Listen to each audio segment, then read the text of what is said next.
Interestingly, many new technologies of the last 150 years or so came to fruition during a time when women, African Americans, Hispanics, Chinese, and other groups did not really have a place at the inventor's table. They often weren't allowed to do the associated work and did not have opportunities for needed training. Furthermore, it was many times believed that they were not up to the task, either by temperament or mental capacity.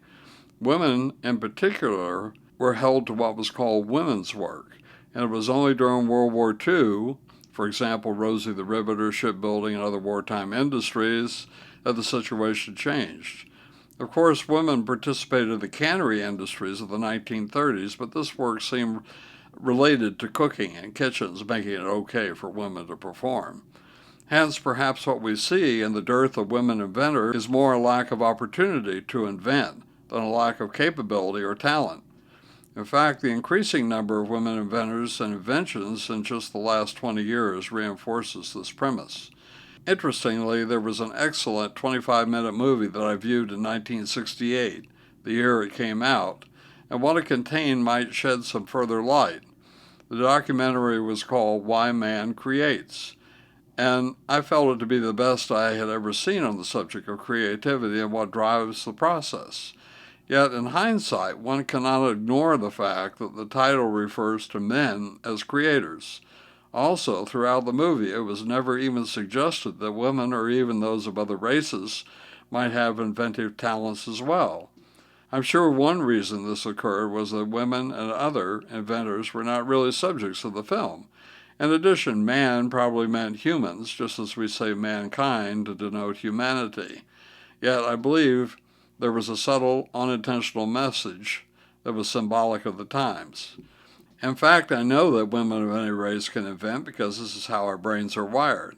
Indeed, you are inventing as you hear these words, since your brain continuously takes a plethora of sensory inputs and produces both your inner and outer worlds. In addition, I must admit that after a long study of the brain over 60 years, that the female brain, on average, has unique talents, often greater than those of the male. Hence, I can state with assurance that not only are women capable of invention, they cannot stop themselves. Yet a lack of confidence can indeed blunt the process. However, we need to understand further why there are not more female inventors and not as many in California as elsewhere in the United States. To answer this, let's consider the following from one of my other invention books. Nevertheless, I'm sure you can see some similarities in each inventor's story. A need triggered leaps of insight. Invention details were not initially understood. Time and effort preceded fruition. Others often tried to steal credit. Patent battles sapped considerable energy. The invention was only a stepping stone to later more important developments, usually by others. Inventors exhibited perseverance and would not give up. Most were little understood or appreciated.